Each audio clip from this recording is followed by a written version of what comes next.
as y'all can see on my screen, I thought that this was interesting. Just kind of browsing right before the class started. Um, this health company, HealthNet Federal Services, agreed to pay $11 million in settlements on allegations that they did not uphold their cybersecurity compliance for the government. And the reason why I want to talk about that is because that's what we just got finished talking about, right? Where, you gotta, if you're covered by HIPAA laws, make sure that your network is covered by it, and you have the proper things in place. Or you may be shelling out some money, some heavy money too. Yes, Clark. Uh, Sorry to interrupt, but does this deal with the PCI DSS data No, security?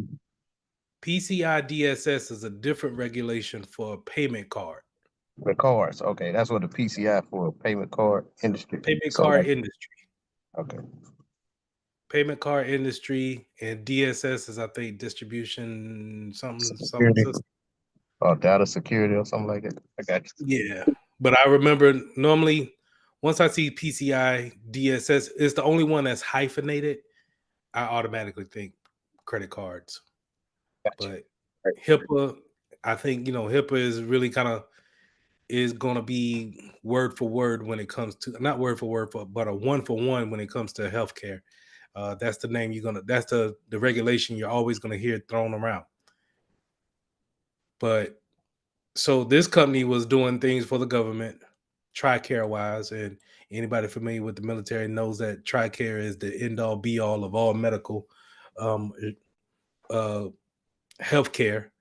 It's it's wonderful. They do everything for you, but they are this one company, HealthNet Federal Services, is willing to pay the government to settle the allegations. They haven't even really found that they have been guilty of the things, but like I said before, sometimes those those allegations can hinder the company, and it could put a bad reputation on it. So, like how I said, it was a qualitative um, a qualitative type of risk that they were taking, where it was how are people going to view us after they hear that we dropped 11 million just to keep hush on HIPAA law standards that we're not upholding. So let's take a look at some of the things that they're accusing them of. Vulnerability scanning for in-day vulnerabilities. I'm thinking they mean 0-day vulnerabilities. Um, doing an audit report, having someone in-house or out-house come into that network and just be like, hey, let me just go over the systems that you have, what's the best practices for them, and then we'll write up a report. They didn't apparently they didn't want to do those things. And not saying that they haven't had it done, but maybe they didn't have it done on an annual basis. Simple things such as asset management, right? Things we learned about, access controls, firewall protection, patch management. All these things we went over in, whether it was in A plus or Security Plus. We went over all of those things that they were lacking. Um, a big one right here, right? It's simple, but how many times have I preached, hey, if it's out of date, get it up out of here. Out of date hardware and software. And of course, passwords. So all of these things ended up in, oh, you know what?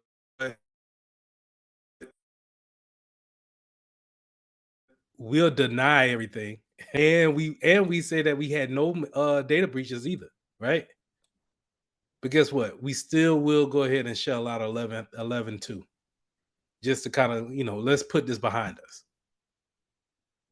That's that's how important regulations can be. And people can hold you accountable for that. Because this is you're talking about TRICARE, you're talking about the government's um, healthcare system. So imagine not only am I in this, probably their healthcare catalog, but some of your favorite politicians may be in there as well. And so if you do have a breach and some important names do drop, can you imagine if you got some of those social security numbers to be out there and actually available?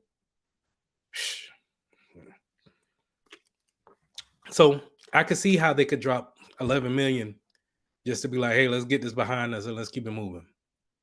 But just wanted to bring this to y'all attention. And the publications that there should be following is the NIST publication 853. All right. That's typically what the government wants a lot of companies to follow as a standard guideline on cybersecurity standards and policies. And so it's all written out for you in this publication, and you could take your time to actually implement those different standards that they want, or you could raise up your money to go ahead and shell that out. Now, I guarantee once they drop this money and this goes behind them, somebody's getting fired behind this. A couple of people are getting fired behind that. That's a couple of salaries. Not a couple. That's a good bit of the departments probably getting up out of here. But I thought this was good. Any questions on this?